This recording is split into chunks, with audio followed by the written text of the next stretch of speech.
반갑습니다. 한이입니다. 오늘은 티스토리 고수익 주제에 대해서 한번 알아보겠습니다. 제가 지금까지 유튜브나 티스토리를 하면서 가장 많이 받았던 질문 중에 하나를 오늘 설명드리려고 합니다. 어떤 주제로 블로그를 운영하면 됩니까? 라는 질문을 참 많이 하시고, 제 주제는 이런데 이런 걸 했으면 좋겠습니다 라는 것도 컨설팅이나 이렇게 강의를 통해서도 많은 질문을 받았습니다. 오늘은 그 답을 좀 설명드리려고 하고, 어떤 주제가 좋은지도 평균적으로 알아보고, 실제 애드센스에서 고수익 주제가 어떤 것인지도 한번 확인해 보도록 하겠습니다. 여러 가지 많은 주제들이 있고 본인이 하고 싶은 것도 있겠지만, 애드센스 홈페이지에 로그인을 하지 않은 상태에서 들어가 보시면 하단에 애드센스 고수익 주제가 확인이 가능합니다. 아시아 태평양 기준으로 확인이 가능하고, 이런 내용들을 참고로 해서 처음 티스토리를 하시는 분들이나 수익이 조금 나지 않으신 분들 같은 경우에는 오늘 영상을 참고하시면 애드센스 수익이 올라가는데 많은 도움이 되실 겁니다. 애드센스 홈페이지에 들어가서 로그인을 하지 않은 상태에서 하단에 보시면 예상 연간 수익이 확인이 가능합니다. 월간 페이지 조회수 5만 기준입니다. 하루에 조회수가 1700 정도는 나와야지만 한 달에 그래도 한 5만 기준은 나올 겁니다. 이런 식으로 조회수가 많지 않으면 연간 예상 수익을 얻을 수 없다는 평균적인 데이터이기 때문에 최소 수치나 최대 수치를 제외한 월간 페이지 조회수 5만 기준도 애드센스에서 평균으로 나타내는 것을 확인할 수가 있기 때문에, 일단은 조회수를 많이 얻을 수 있는 주제를 선정해서 처음에는 운영하는 것이 좋습니다. 제가 매년 이 카테고리 연간 예상 수익을 조회를 해보는데 2년 동안 바뀐 게 거의 없습니다. 바뀌더라도 밑에 부분이나 10, 순위 10번째 이하가 바뀌지 1위부터 5, 6, 7, 8위까지는 거의 변함이 없고, 첫 번째는 항상 금융입니다. 금융이 연간 예상 수익이 달러당 15,000달러 이상인데, 말 그대로 연간 예상 수익이기 때문에 정확하지는 않습니다. 평균적이라고 보시면 될 것이고, 당연히 이보다 수익이 많이 나는 경우가 더 많습니다.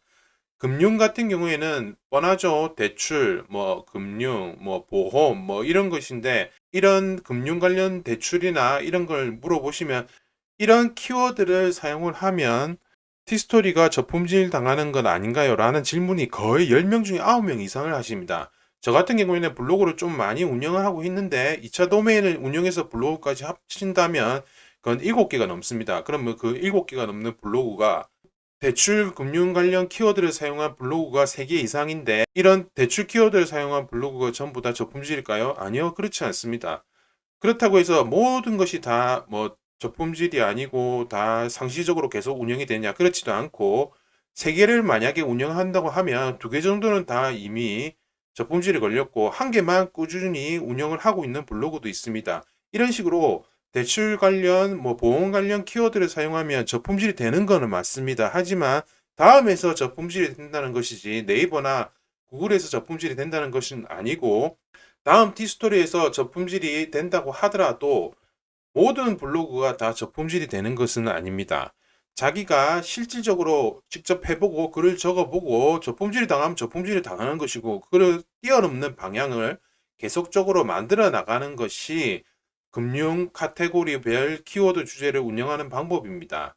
모든 사람이 다 대출 관련 키워드를 작성하고 싶지는 않겠지만, 저 같은 경우에는 일반적으로 대출 관련 키워드를 오래전부터 사용해 왔기 때문에 어떻게 글을 적어야 될지, 다른 사람들한테 어떤 부분이 도움이 될지를 알고 있기 때문에 정상적인 범위 내에서 대출 관련 키워드를 사용하는 것입니다. 일반적으로 소개나 대출 금리나 일반적인 내용을 적으면 아무런 의미나 메리트가 없기 때문에, 다른 사람들이 도움이 될 수 있는 키워드를 통해서 금융이나 대출 관련 키워드를 사용하시면 그래도 수익을 얻는데 많은 도움이 되실 겁니다. 두 번째는 인테리어 조경 관련 분야입니다. 이것도 예전부터 꽤 오래도록 인테리어 조경 관련 분야가 돈이 되기 때문에 아무래도 홍보도 많이 합니다. 그렇기 때문에 이 부분이, 인테리어 조경 부분도 연간 예상 수익에서 애드센스에서 좀 많이 나타납니다. 카테고리별 주제 분류를 보시면 1, 2, 3, 4, 5위 자체가 전부 다 광고를 많이 하는 키워드입니다. 그렇기 때문에 어쩔 수 없이 카테고리별 분류에서 높은 순위를 차지하는 것입니다.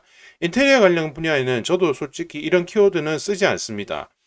좀 전문 분야인 키워드인 것도 있고 아무래도 광고를 위해서 하는 키워드이다 보니까 만약에 건축이나 인테리어 쪽에 좀 지식이나 회사에서 이렇게 하시는 분과 일적으로 하시는 분들 같은 경우에도 다른 사람들에게 뭐 도움을 줄 수 있다거나 정보를 제공할 수 있는 그런 내용이 있다면 인테리어 조경 관련 분야도 키워드를 사용해서 하시는 것이 정말 좋습니다.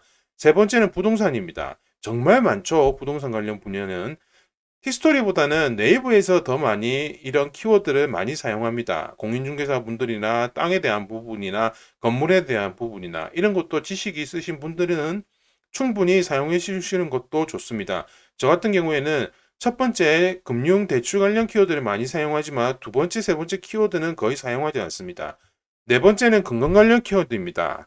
이런 키워드 같은 경우에는 충분히 누구나 손쉽게 접근이 가능하고 많은 사람들이 사용할 수 있고 접근력도 강하기 때문에 이런 키워드를 사용하시는 것도 정말 좋습니다.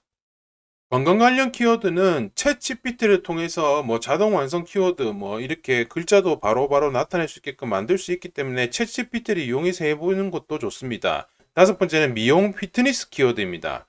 미용 피트니스 키워드도 광고를 많이 하고 이런 분류에 있어서 많이 사용이 되는데 피트니스도 뭐 헬스도 포함될 수도 있겠죠. 미용이면 피부나 예를 들면 뭐 병원이나 그런 것도 다 미용 피트니스 분야에도 속합니다.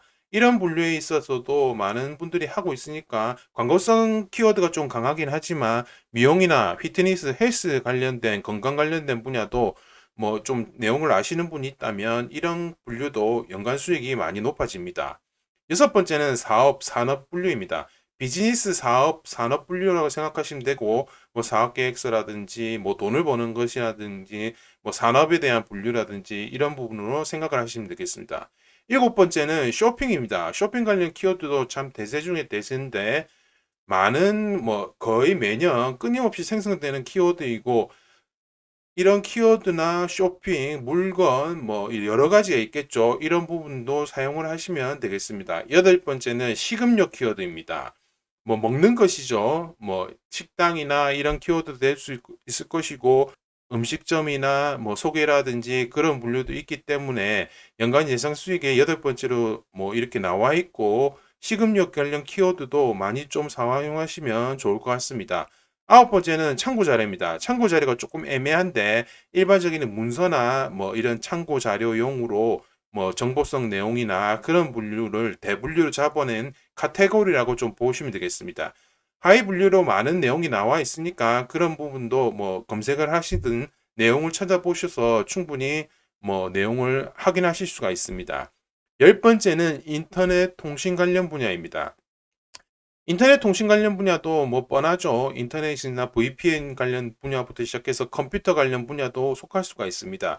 이런 분류나 컴퓨터 주제나 뭐 온라인이나 정보성 내용, 컴퓨터에 대해서 뭐 사용하는 방법, 통신에 대한 부분과 여러 가지 내용들이 하위 분류로 많이 나와 있으니까 그런 분류도 찾아보시면 될 것 같습니다.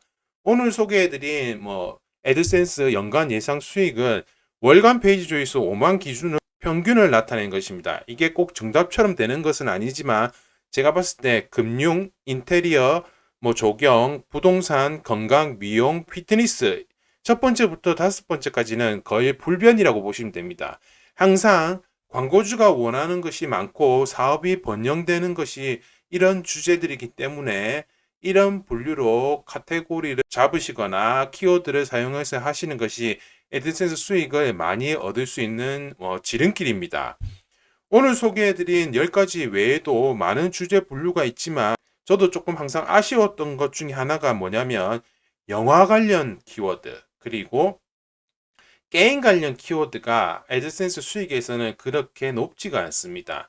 아무래도 애드센스 수익에서 영화 관련 분야에서 누가 광고를 하거나 그렇게 많이 대세가 되지 않고 요즘 항상 뭐 영화관이나 CGV 뭐 이런 데도 돈이 되지가 않습니다. 아무래도 광고를 많이 하지 않는 이유도 있을 것이고 게임 관련 분야도 단가가 많이 의외로 낮습니다.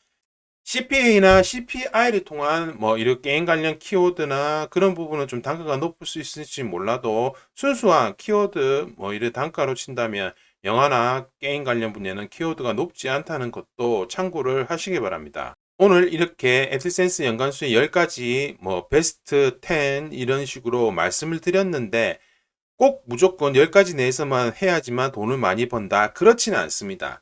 제가 강의나 컨설팅이나 1대1 강의에서도 항상 말씀을 드렸는데 제가 항상 안타까웠던 것 중에 하나는 본인이 잘하는 키워드, 예를 든다면 뭐 주식 키워드를 내가 너무 잘하니까 이렇게 해봤으면 좋겠습니다. 그렇게 하는 것도 나쁘지 않지만 애드센스로 수익을 많이 얻고 싶은 분이라면 100%를 기준으로 한다면 최소 70% 이상은 돈이 되는 주제를 많이 해놓고 사람들을 끌어 모은 다음에 그 다음에 본인이 잘할 수 있고 전문적인 내용을 30%나 20% 정도로 꾸준히 이렇게 해놓으시면 수익을 많이 얻는 데 도움이 되고 본인 블로그가 전문 블로그로 향하는 지름길이 될 수도 있습니다. 너무 처음부터 본인이 잘하는 분야에 대해서만 돈이 될 것이다 라고 그렇게 생각하지 마시고 블로그를 빨리 키울 수 있는 방법은 명확합니다. 정말 한 가지밖에 없습니다. 항상 한 가지 주제로 70% 이상을 잡으시고 나머지 30%는 본인이 잘하는 거, 전문적인 분야 그런 부분을 깔아두셔서 30% 정도를 7대3의 비율로 이렇게 하시면 됩니다. 한 가지 주제만을 100%를 해오면 좋겠지만 정말 돈이 안 되거나 그러면 사람이 지치기 때문에 70% 정도는 전문 블로그 주제를 하시고 나머지 30% 정도는 뭐 이슈 키워드나 그런 거 일반적인 내용, 사람들이 많이 찾는 내용을 좀 하시면 애드센스나 티스토리 수익을 얻는데 많은 도움이 되실 겁니다. 네이버 블로그를 하거나 티스토리 블로그를 하거나 자체 뭐 애드센스 수익, 애드포스트 수익만 얻는 것에 너무 이렇게 집착을 하지 마시고 블로그는 돈을 버는 것이 자체 블로그 내에서 들어오는 수익만으로 꼭 이렇게 한다고 생각하지 마시고 사업을 연계해서 한다고 생각하시는 것이 훨씬 나중을 보거나 앞으로 뭐 2, 3년 뒤나 5년을 바라봤을 때 블로그를 통해서 더 많은 돈을 벌 수 있습니다. 블로그는 꾸준히 해놓으시면 나중에 내가 회사를 운영한다거나 개인 사업을 한다거나 하다못해 물건을 팔거나 장사를 할 때도 100% 도움이 됩니다.